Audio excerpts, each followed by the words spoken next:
Good evening, everyone. Thanks for joining us. I'm Liz Quirantes. And I'm Lily Ortiz. We begin tonight with breaking news. Iran is now retaliating against the United States. Iran's state media says a missile operation called Annunciation of Victory has been launched against U.S. bases in the Middle East. Yeah, but the government of Qatar confirming it intercepted a missile attack on the Al-Udeid Air Base. This is outside of the capital city, the largest U.S. military base in the Middle East. Defense officials say so far there are no reports of U.S. casualties.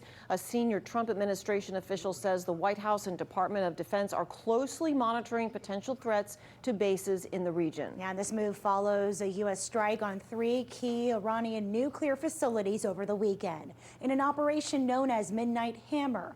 Satellite images showing what President Donald Trump described Saturday night as monumental damage to the nuclear sites. Our objective was the destruction of Iran's nuclear enrichment capacity and a stop to the nuclear threat posed by the world's #1 state sponsor of terror. Yeah, and Iran's army commander-in-chief warning the U.S. will receive a, quote, firm response prior to today's attacks. As President Trump signaled he's still interested in diplomacy, also warning of further action if Iran targets the U.S. If peace does not come quickly, we will go after those other targets with precision, speed, and skill. Most of them can be taken out in a matter of minutes. In a post on X, Iran's supreme leader says Iran has not harmed anyone and will not accept harassment from any nation. Yeah, and in result of the escalating tensions, multiple law enforcement agencies in our area are stepping up their patrols near synagogues, temples, and in the community. From Boca Raton to Indian River County, added patrols now underway for the safety of the community. As of right now, no direct threats have been made.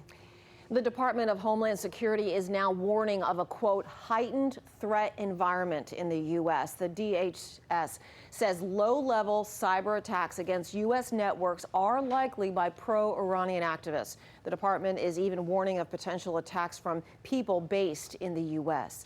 The State Department also issuing a worldwide security alert, warning Americans to stay alert when traveling overseas. Air travel is being impacted across the Middle East, and the State Department says there's a potential for demonstrations abroad against Americans and U.S. interests. President Donald Trump reacting on social media to Iran strikes today, saying that Iran provided notice of the attack, also calling it very weak. Trump also saying tonight it's time for peace. Reporter Atra El-Nashar has more from the White House.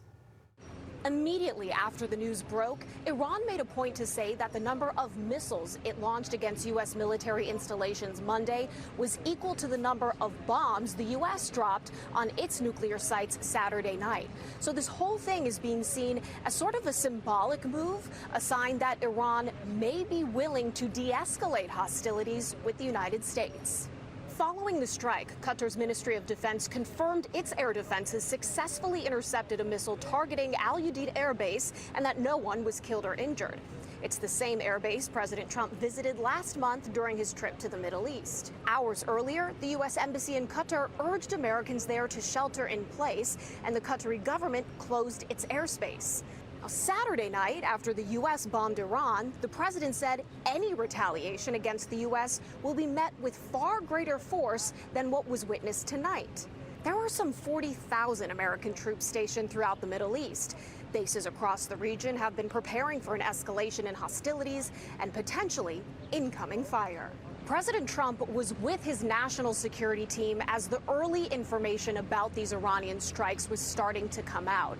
And Tuesday morning, he's set to depart for The Hague, where he'll join a NATO summit, and allies there are certain to encourage de-escalation. At the White House, I'm Atra El-Nashar.